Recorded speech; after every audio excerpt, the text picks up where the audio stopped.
Good morning student. Geography की online classes में आपका स्वागत है। आज हम 11th क्लास की फर्स्ट वीडियो अपलोड कर रहे हैं और इसके अंतर्गत हम बेसिक जानकारी ले रहे हैं कि भूगोल क्या है और किन किन चीज़ों का अध्ययन करवाया जाता है, आखिर क्या है, विषय क्या है, क्या उद्देश्य है और किन किन चीज़ों को सम्मिलित किया जाता है।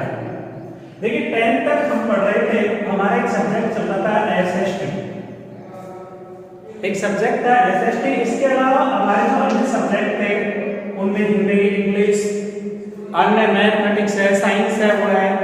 इसमें केवल हम यहाँ पे चर्चा कर रहे हैं एसएसटी। देखिए एसएसटी से जो सब्जेक्ट निकलते हैं उनकी संख्या है 39 सब्जेक्ट। केवल एसएसटी से जो सब्जेक्ट निकलते हैं वो 39 है और 39 सब्जेक्टों में से हमें चूज करना पड़ता है, 3 सब्जेक्ट लेने पड़ते हैं 11th क्लासेस ऑप्शनल। जैसे हो सकता है इतिहास हो सकता है राजनीतिक विज्ञान हो सकता है अर्थशास्त्र हो सकता है दर्शन शास्त्र हो सकता है कृषि विज्ञान हो। अर्थात ये सारे जो विषय हैं एसएसटी से लिखे हुए हैं। जैसे एसएसटी के अंतर्गत आपने उस समय देखा होगा 10th क्लास में कुछ चैप्टर आएंगे ज्योग्राफी संबंधित, भूगोल संबंधित, जिनमें आया होगा भारत की स्थिति या भारत की जनसंख्या संबंधी आया होगा, वर्षा संबंधी आया होगा। इसके अलावा जो चैप्टर है इकोनॉमिक्स, अर्थशास्त्र से संबंधित जो लास्ट वाले चैप्टर थे उसमें उनके अंतर्गत आया था कि बैंकिंग, वाणिज्य, व्यापार। इसके अलावा जो फर्स्ट जो चैप्टर थे उस समय 10th क्लासेस में वो थे आपके हिस्ट्री संबंधी, जिसमें मौर्य समाज है, सम्राट अशोक के बारे में है, महाजनपद काल है इत्यादि की चर्चा की गई इसके अंतर्गत।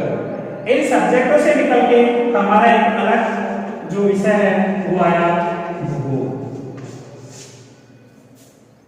एक स्वतंत्र विषय नहीं था, स्वतंत्र विषय 17वीं शताब्दी में बना। इससे पहले भूगोल का जो अध्ययन करवाया जाता था वो करवाया जाता था दर्शन शास्त्र के रूप में। पहले स्वतंत्र विषय ना होकर इसका अध्ययन करवाया जाता था दर्शन शास्त्र के अंतर्गत। दर्शन शास्त्र में जो सब्जेक्ट अनेक हो गए, एक डिमांड हुई, एक अलग से हुई कि भूगोल को एक स्वतंत्र रूप से विषय बनाया जाए, जिसमें पॉइंट फिक्स किए जाएं कि इनका ही अध्ययन करवाया जाए, बाकी अन्य जो चैप्टर है या अन्य जो पॉइंट है उनको इसमें सम्मिलित ना किया जाए। तो इस प्रकार भूगोल एक स्वतंत्र विषय के रूप में बना।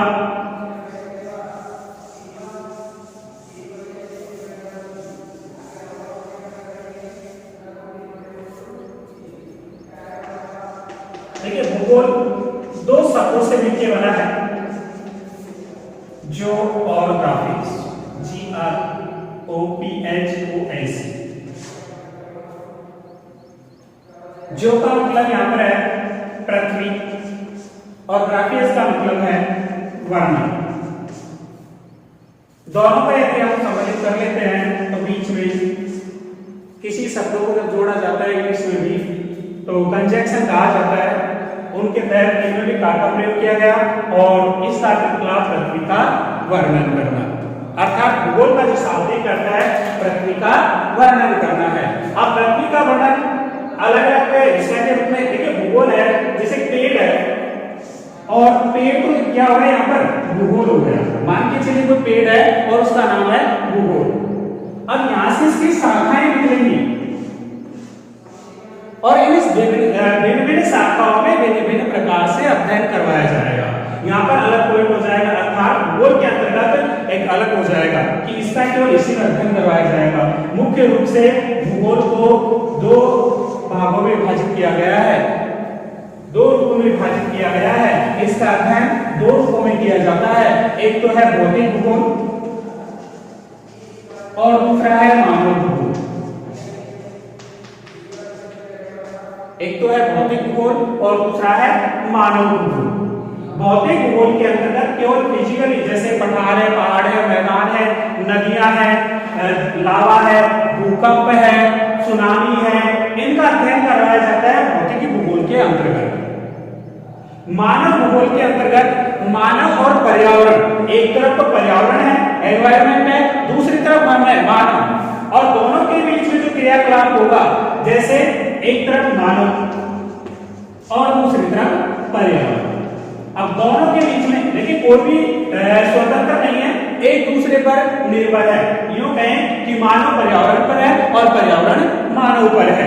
जैसे हमें ऑक्सीजन की आवश्यकता पड़ती है तो पेड़ पौधों से हम ग्रहण करते हैं, और पेड़ पौधों को कार्बन डाइऑक्साइड की आवश्यकता पड़ती है तो हमसे ग्रहण करते हैं। तो ना तो हम स्वतंत्र हैं और ना वो स्वतंत्र हैं, दोनों एक दूसरे पर क्या है, डिपेंड है। इसी प्रकार मानव द्वारा जो क्रियाकलाप किए जाते हैं, मानव जो क्रियाकलाप करता है किसके माध्यम से, पर्यावरण के माध्यम से, और पर्यावरण किस पर है, मानव पर।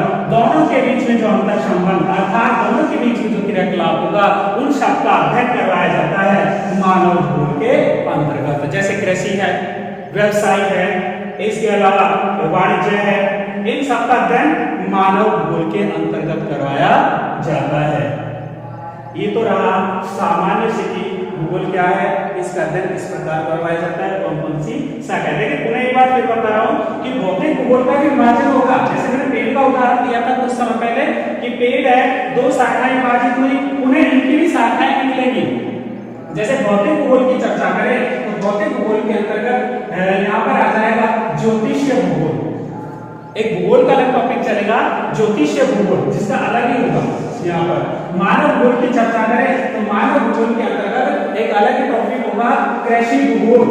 अर्थात यहाँ पर सामान्य भूगोल की चर्चा कर रहे हैं कि भूगोल का अध्ययन करना है हमें, लेकिन जैसे जैसे हम आगे की ओर बढ़ेंगे तो इनकी जो शाखाएं हैं वो भिन्न भिन्न होती जाएंगी, और जिसका जिसमें हमें अध्ययन करना है उसको ही हम चुनेंगे।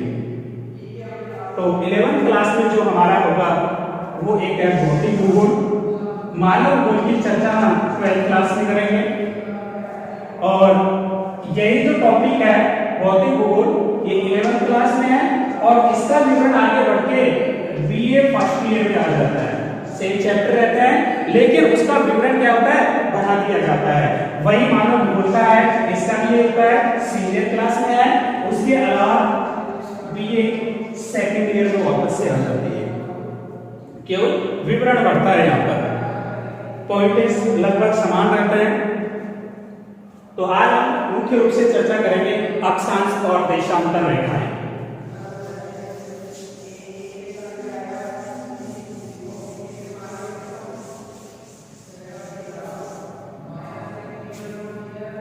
अक्षांश और देशांतर रेखाएं, जैसे पिछली कक्षाओं में या यूं कहें कि जो पीछे की कक्षाएं थी जैसे 10th 9th उनमें हमने पृथ्वी का प्रारूप देखा था। अर्थात वास्तविक जो पृथ्वी है इसको हम ना तो कागज पर उतार सकते हैं और ना इसी प्रकार का कोई चित्र वास्तविक चित्र बना सकते हैं। तो उसका प्रतिरूप तैयार किया गया, एक छोटा रूप तैयार किया गया, और छोटा रूप जब तैयार किया गया तो इस प्रकार उसकी संख्या दी गई एक ग्लोब की, जिसे ग्लोब कहा है। वास्तविक एक रूप है, यूं कहें वास्तविक नाम पर उसका प्रतिरूप बनाया गया है, और ये 360 डिग्री में बना हुआ है। एक गोले का जो डिग्री है, गोले में वृत्त में पाई जाती है वो 360 होती है, और 360 डिग्री में हमारी पृथ्वी। अब देखिए जब हमने ग्लोब को देखा होगा तो उसके अंतर्गत कुछ रेखाएं देखी है। वैसे तो हम घुमा के देख लेते हैं, हाँ ये इंडिया है, अफ्रीका है, ये बस सामान्य सी चीजें, लेकिन उसके अंतर्गत यदि गौर से देखा हो तो कुछ रेखाएं खिंची हुई होती हैं। कुछ रेखाएं उत्तर से दक्षिण की ओर होती हैं, कुछ रेखाएं पूर्व से पश्चिम की ओर होती हैं। तो उत्तर से दक्षिण की ओर, उत्तर से दक्षिण की ओर जो रेखाएं खिंची हुई होती हैं उन्हें देशांतर रेखाएं कहा जाता है। उत्तर से दक्षिण की ओर और पूरब से पश्चिम की ओर जो रेखाएं खिंची हुई होती हैं उन्हें अक्षांश रेखाएं कहा जाता है। तो देशांतर हो गया, अक्षांश रेखाएं हो गई। देखिए हमारे पृथ्वी को दो भागों में विभाजित करने वाली एक रेखा है, दो भागों में विभाजित, ऊपर और नीचे, मध्य में होकर गुजरेगी, और इसलिए इस रेखा का नाम भी इसी प्रकार रखा गया है। क्या नाम है इस रेखा का? क्या नाम है? 0 डिग्री से और 0 डिग्री के मध्य एक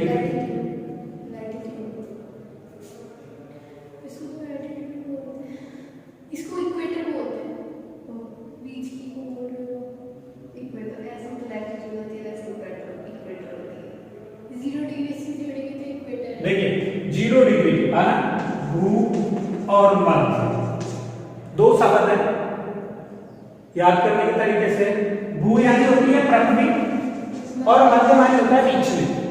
एक ऐसी रेखा जो पृथ्वी के मध्य में होगी, बीचों बीच से गुजरे, उसे भूमध्य रेखा कहा जाता है।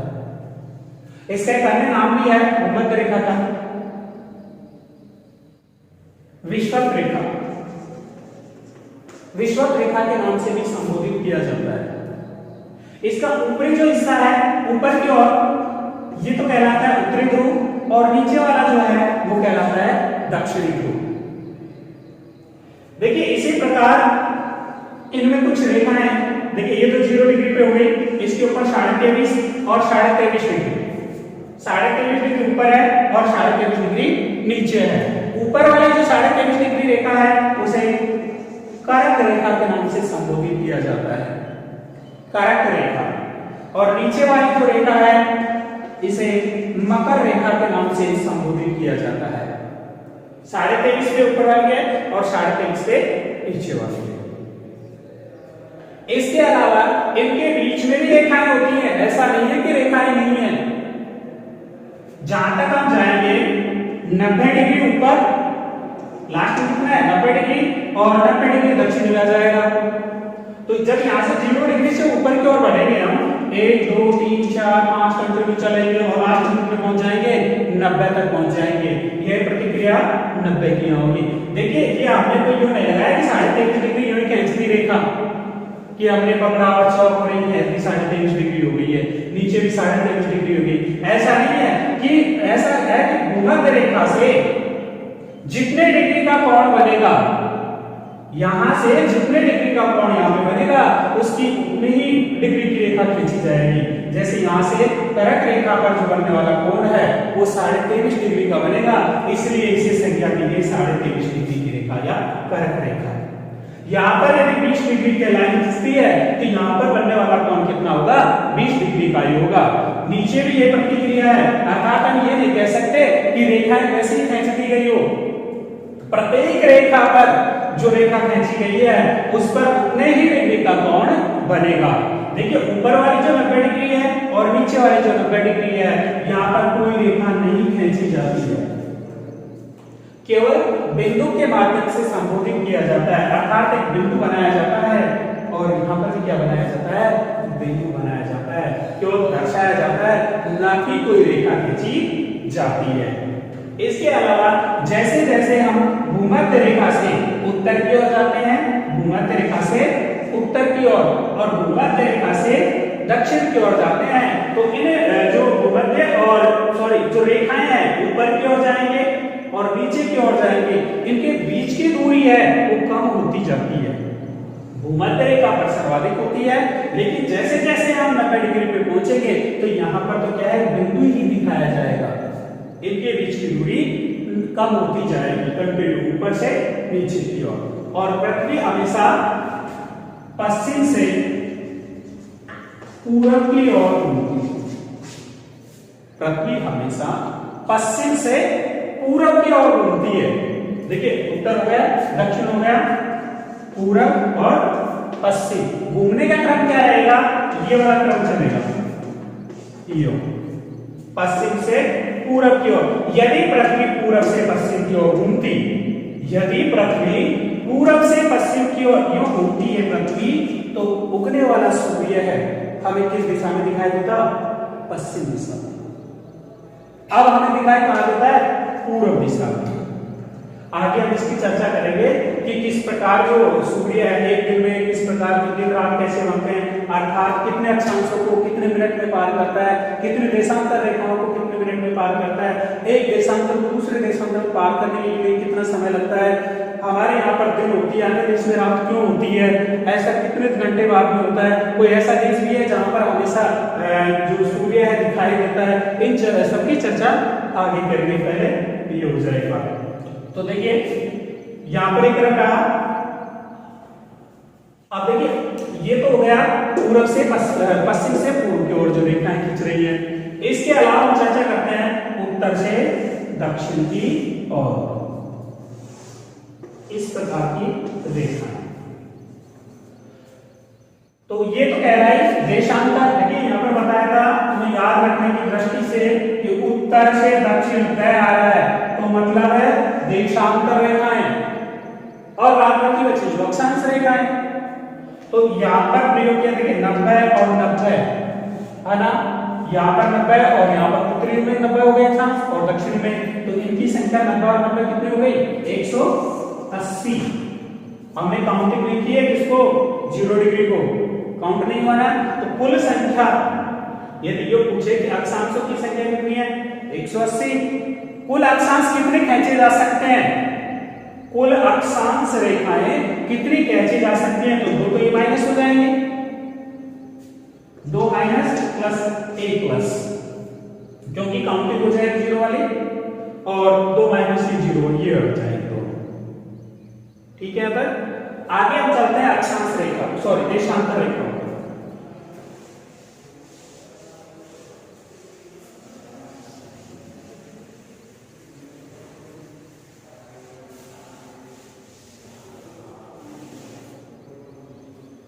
देखिए जो अक्षांश रेखाएं हैं वो तो यूं चलती हैं, पीछे की तरफ भी घूमेंगी। देखिए सामने जैसे दिखाई दे रही है रेखाएं, पीछे भी ऐसी दिखाई देगी, लेकिन जो देशांतर रेखाएं हैं वो ये चल रही तो पीछे भी इसी प्रकार चलेगी।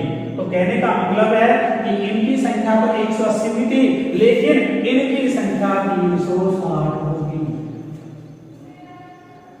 देशांतर रेखाओं की संख्या 360 होगी। कारण फिर से बता रहा हूं कि यहां पर जो रेखाएं हैं, ये रेखाएं तो देखिए घूम के वापस यहीं पे मिलेगी, ये रेखाएं पुनः वापस यहीं मिलेंगी, तो ऊपर की 90 और नीचे की 90 हो गई, तो टोटल कितना हो गया 180।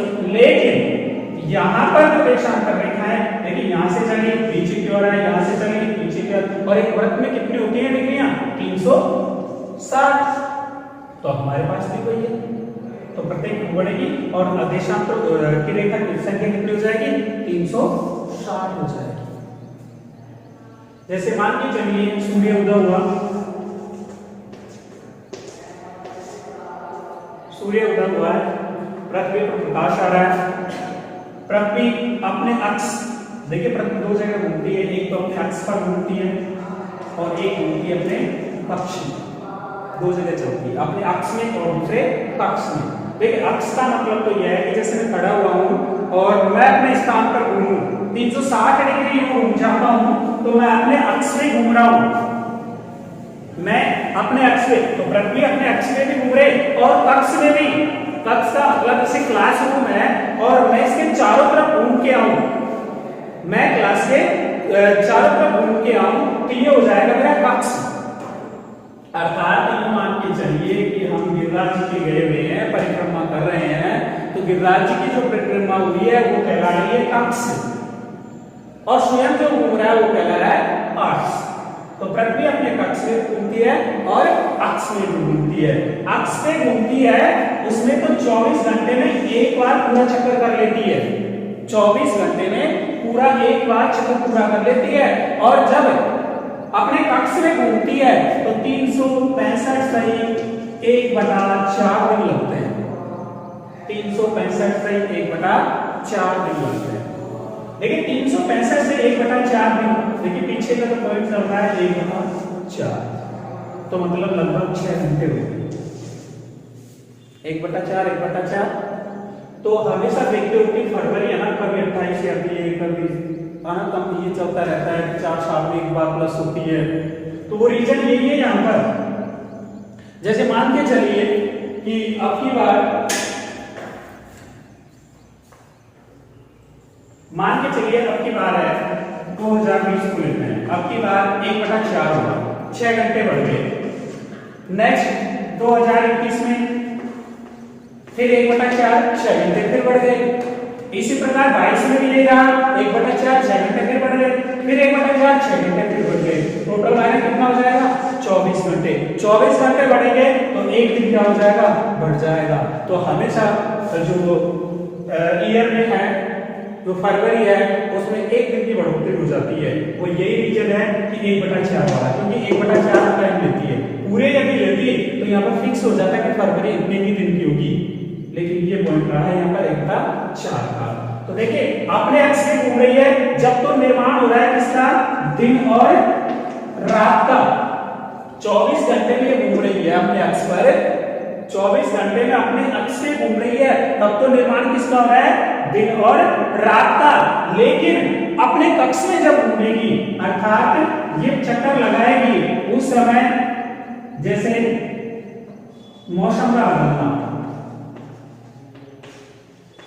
मौसम का बदलना अपने कक्ष में जब चक्कर लगाएगी तब होगा अपने, क्योंकि सूर्य के चक्कर लगाएगी।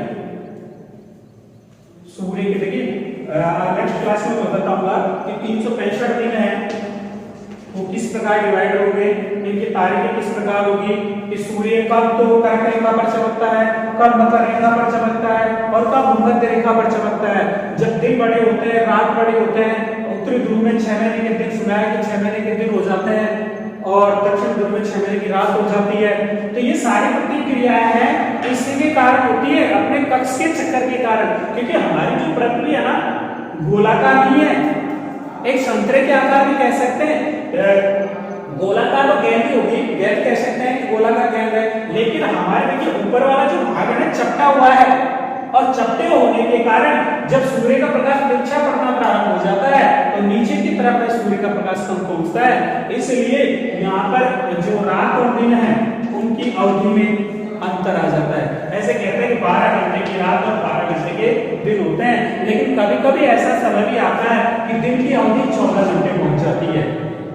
दिन है जो 14 घंटे हो जाता है। जैसे मान के चलिए गर्मियों के दिन है, और गर्मियों के दिनों में लगभग सुबह के टाइम 6 बजे के आसपास सूर्य निकल आता है, और शाम को लेट होते हैं कई बार तो 7 बजे छिप पाता है सूर्य, जो छिपता है। तो यहाँ पर दिन की अवधि क्या हो जाएगी, बढ़ जाएगी, कि दिन का समय बढ़ जाएगा, लेकिन रात का समय क्या हो जाएगा, कम हो जाएगा, क्योंकि कटौती तो 24 घंटे में से होगी, कटौती तो 24 घंटे में से होगी, बाकी दिन की अवधि बढ़ जाएगी और रात की अवधि कम हो जाएगी। कब होगी, जब सूर्य भूमध्य रेखा पर चमकेगा।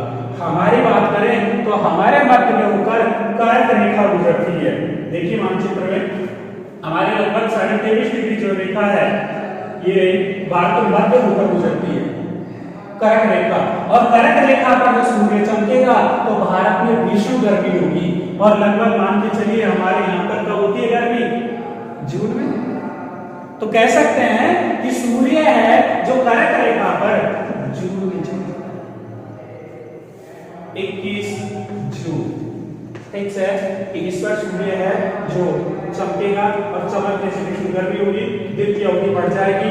फलस्वरूप मकर रेखा पर, कर्क की बात की है, मकर रेखा पर अपोजिट हो जाएगा, क्योंकि सूर्य की किरणें तिरछी पड़नी प्रारंभ हो जाएंगी, और सूर्य की किरणें तिरछी पड़ने के कारण यहाँ पर दिन की अवधि क्या होगी, कम हो जाएगी, और रात की अवधि बढ़ जाएगी। नेक्स्ट जो टॉपिक क्लास है उसमें बताएंगे कि किस प्रकार मौसम